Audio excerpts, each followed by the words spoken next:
Banyak sekali teman-teman kicomania yang rawat burung cililin setelah dirawat 1 minggu mati, 2 minggu mati, bahkan sebulan masih bisa mati. Jadi dalam video kali ini teman-teman akan saya bagikan bagaimana cara merawatnya ya. Jadi kalau kematian itu memang sudah biasa pada sesuatu yang bernyawa, tetapi kita lakukan yang terbaik untuk mengantisipasinya. Nah, kebetulan di samping ini teman-teman pernah saya review sekitar 3 bulan yang lalu. Di samping ini adalah burung cililin. Enggak cuma ini aja. Nah, itu juga burung cililin atau masteran yang saya gunakan. Di sini cuma saya menaruhnya ya kadang di bawah, kadang di atas. Ya seringnya di bawah seperti ini karena di atas lagi full burung murai batu atau gacoran ya. Sebelum saya lanjut teman-teman yang pengen gabung di grup Telegram, cek di deskripsi ada linknya, teman-teman langsung aja cek di bawah itu, langsung klik langsung bisa gabung di grup Telegram dan teman-teman nanti bisa sharing-sharing di sana. Oke, langsung saja. Jadi teman-teman pernah saya sampaikan sekitar untuk tips perawatan sekitar 1 bulan yang lalu lah kalau nggak salah ya teman-teman. Nah, di samping ini burungnya sama. Jadi waktu itu saya memiliki 2 cililin. Nah, setelah sekitar 2 minggu ada teman yang nawari, itu saya ambil lagi. Akhirnya di sini ngumpul 3 cililin. Nah, 3 cililin itu karakternya berbeda. Yang 2 itu saya dapat itu masih ada trotolnya. Jadi ini juga masih muda sekali, pastol ya, masih kelihatan sayapnya itu masih aja ada trotolnya. Itu saya dapat dari teman Trenggalek. Jadi burung cililin ini lokal dari Trenggalek teman-teman. Jadi cililin hitam. Nah, cililin hitam ini dari Trenggalek.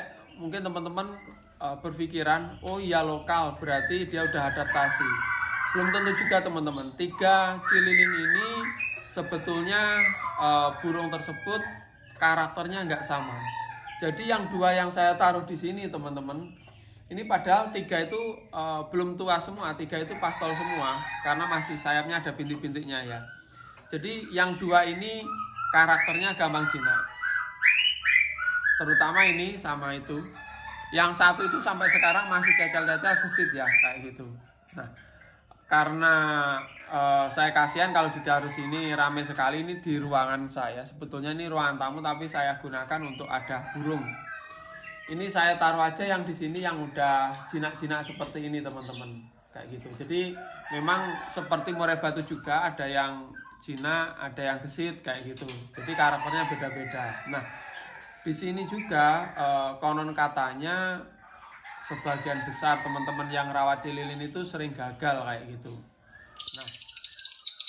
Nah, ya ujiannya cililin ya seperti ini teman-teman.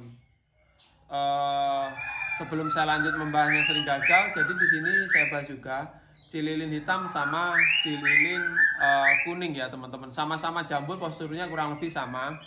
Tetapi di sini untuk bagusnya itu sebetulnya menurut saya sama-sama bagus, ada kelebihan kekurangannya sedikit-sedikit. Jadi karakternya itu untuk cililin hitam itu sebetulnya ada yang rajin, ada yang kurang rajin seperti itu. Seperti di samping saya ini setiap malam terus bunyi. Cuman tembakannya ini saya rasa sedengan, nggak terlalu panjang-panjang banget. Cuman dia memiliki itu yang udah dimasteri. Cuman burung tersebut memiliki laku nggak cuma cililin saja, seperti kapas tembak cek seperti itu, mungkin bawaan di hutan kayak gitu teman-teman. Jadi kalau kemarin teman-teman bilang kalau misalkan cililin hitam kurang bagus, menurut saya ya bagus-bagus saja karena ada yang rajin, ada yang tidak kayak gitu. Tetapi untuk kerajinannya setelah saya pelihara cililin coklat lama, cililin hitam lama, nggak cuma 1, memang tingkat rajinnya itu rata-rata perbandingannya, nah ini lagu apa ini, 6:7 mungkin seperti itu ya, 6:7 mungkin seperti itu ya, karena atau 6:8 ya teman-teman kayak gitu. Maksudnya dalam segi rajinnya mungkin masih rajin yang coklat, terus Tapi itu menurut saya nggak apa-apa, karena apa? Nggak selalu harus bunyi setiap detik, setiap saat bunyi nembak cililin terus, cik cik cik, nggak selalu gitu. Jadi burung ini mungkin setengah jam sekali bunyi kayak gitu. Menurut saya untuk masteran udah bagus, karena apa? Yaitu tadi teman-teman, kutilang aja yang lewat di depan rumah itu 1 minggu sekali burung kita bisa ngerekam kayak gitu. Jadi kalau bunyi 1 jam sekali juga kayaknya nggak masalah kayak gitu. Dan memang karakternya ada yang rajin bunyi, ada yang kurang rajin. Cililin coklat juga dimiliki seperti itu. Untuk tembakan panjang pendeknya, ini saya juga pernah memiliki yang cililin hitam ini panjang sekali. Jadi tembakannya itu ya intinya ya sama aja, kurang lebihnya seperti itu. Cuman sering dijumpai juga nggak terlalu panjang kayak gitu.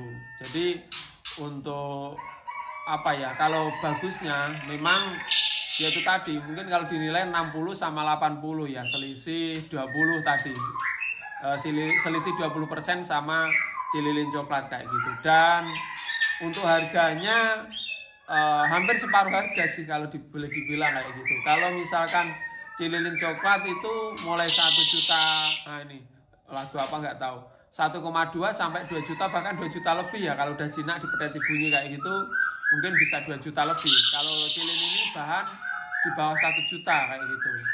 Beda lagi kalau udah jinak gacor itu ya kadang-kadang orang jarang jual kayak gitu, tergantung penjualnya saja.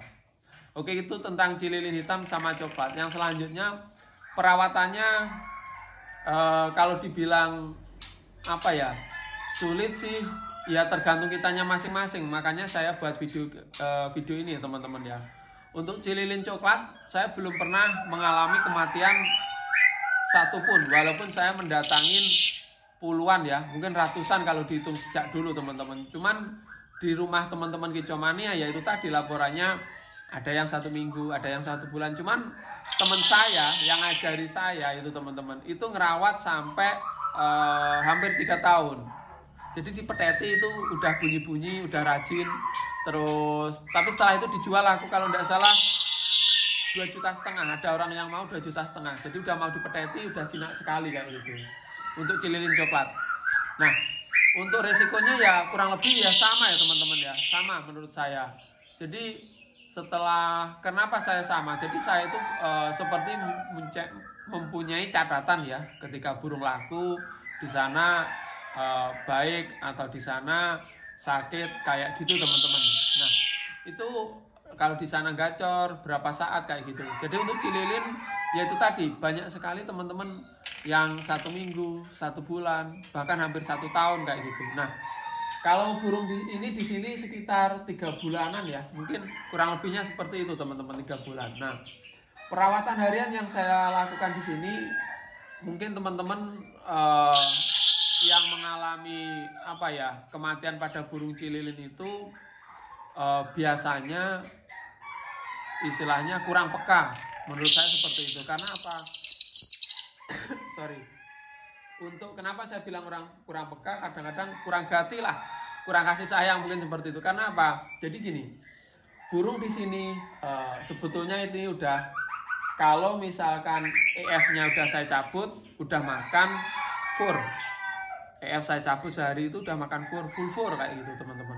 Tetapi karena saya tahu karakternya cililin itu dia harus hangat terus, atau settingannya minta tinggi terus, atau minta EF terus, akhirnya di sini juga saya kasih fur. Itu furnya perawatan saya kasih ini seperti ini. Nah, itu dalam cepu itu ada furnya, ada ulat. Jadi adonan terus. Saya usahakan fur sama ulat itu kondisinya fresh, nggak sampai bau banget kayak gitu teman-teman. Jadi ya paling tidak 2 hari sekali diayak kayak gitu perawatan itu. Terus jangkriknya, walaupun burung tersebut udah makan EF berupa apa ya, seperti ulat kandang itu ya teman-teman ya, itu tetap saya kasih jangkrik pagi sama sore. Jadi pagi itu paling enggak 6, karena udah makan fur, kayak udah makan jangkrik, udah makan apa, ulat kandang teman-teman. Jadi pagi itu saya kasih sekitar 6, 7 kayak gitu. Tapi di sini teman-teman, kalau misalkan tidak ada pendamping ulat kandang, 15 itu habis. Jadi 15 sampai 20 itu memang settingannya seperti itu. Nah, untuk teman-teman biasanya yang mengalami keluhan itu saya tanyakan kasih makan apa, jangkrik 4, 5, terus saya tanya uletnya enggak kayak gitu. Ya itu tadi kurang kuat, dia enggak tenaga, kurang panas kayak gitu teman-teman. Karena minta settingannya EF banyak atau settingannya tinggi. Jadi itu tadi untuk tentang makanan. Jadi dia itu memang istilahnya kasarnya butuh bernutrisi tinggi. Jadi kalau furnya biasa mungkin enggak kuat ya. Tetapi kalau furnya bernutrisi tinggi, mungkin teman-teman masih bisa mengurangi konsumsi EF-nya kayak gitu. Yang pertama itu tadi teman-teman, intinya cililin butuh settingan tinggi atau EF banyak kayak gitu. Terus untuk kandangnya, ya kandangnya sama, dia juga butuh yang bersih juga, karena kalau kotor itu membawa penyakit kayak gitu teman-teman. Untuk kandangnya sama, masing-masing burung ya kurang lebihnya seperti itulah. Terus dari rawatan harian teman-teman, nah di sini banyak sekali teman-teman yang beranggapan burung itu kalau dijemur lama itu lebih sehat. Nah belum tentu teman-teman. Nah cililin ini saya pelajari dari teman saya, punya teman saya itu usianya yang udah bertahun-tahun itu. Ternyata itu dia cuma ditaruh di pojokan, jaga kebersihan, terus perhatikan makannya, itu aja. Bertahun-tahun itu udah bagus kayak gitu teman-teman. Maksudnya hidup lama kayak gitu. Jadi, nah kenapa saya tanya teman saya? Teman saya itu udah pelihara 4 kali dan usianya lama-lama sekali teman-teman kayak gitu. Jadi mungkin teman-teman ada pengalaman lain nanti bisa ditulis kolom komentar. Saya kayak gini Om Sis kayak gitu, nggak apa-apa kayak gitu. Karena saya juga terus belajar. Setelah saya terapkan, ternyata berhasil itu tadi. Nah itu tadi awalnya saya tanya-tanya temen juga karena belajar itu nggak cukup dengan pengalaman sendiri, kurang lebihnya seperti itu. Itu tentang penjemuran. Jadi kalau dijemur lama memang nggak boleh teman-teman. Jadi sebentar aja, kalau walaupun setelah dimandikan kerambah ya, di kerambah boleh. Setelah dimandikan kerambah, dia itu memang suka mandi ya teman-teman ya. Di kerambah itu lama mandinya. Terus untuk penjemuran, kalau setelah dimandikan biasanya teman-teman memandikan atau setelah itu menjemur ya. Itu menurut saya cukup diangin-anginkan kayak gitu. Jadi setelah diangin-anginkan setengah jam bulunya juga kering kayak gitu. Intinya anti jemur lah kayak gitu. Hampir boleh dibilang anti jemur kayak gitu. Nggak suka dijemur lama. Jadi mungkin bisa dehidrasi, kurang lebihnya seperti itu. Atau tipikalnya kalau di hutan ya hampir sama dengan burung semak-semak ya, sukanya didingin-dinginan, mungkin seperti itu. Itu tadi tentang penjemuran. Tapi alangkah baiknya ya cari tempat yang nyaman, mungkin taruh pojok kayak gitu ya. Jadi dalam radius sekitar mungkin di atas 30 meter burung ini masih kedengeran loh buat masteran kayak gitu. Kemarin ada teman yang bilang, Om Sis enaknya kalau kata teman saya didekatkan sama burung kayak gitu. Jadi kalau deket-deket juga kurang bagus karena bisa kaget ya, kencang sekali suaranya. Oke teman-teman, itu tadi. Jadi mungkin teman-teman bisa ngambil kesimpulan burung cililin perawatannya kurang lebih seperti tadi. Jadi ini udah lumayan sih, nggak gelabakan ya teman-teman. Bilang ini saya mepet sama sangkarnya, dia udah seperti ini. Menurut saya bagus sih, nggak jinak-jinak amat kayak gitu teman-teman. Dia udah terbiasa sama orang aja kayak gitu. Jadi rawatan seperti itu. Oke teman-teman, mungkin punya tanggapan lain atau pendapat lain bisa tulis di kolom komentar. Sebelum saya akhiri, mungkin teman-teman yang butuh madu dari hutan Sumatera, di sini juga menyediakan asli hutan Sumatera ya, tanpa saya campuri. Mungkin teman-teman bisa butuh, di deskripsi ada nomornya admin ya. Sekian dulu, semoga bermanfaat. Salam satu hobi.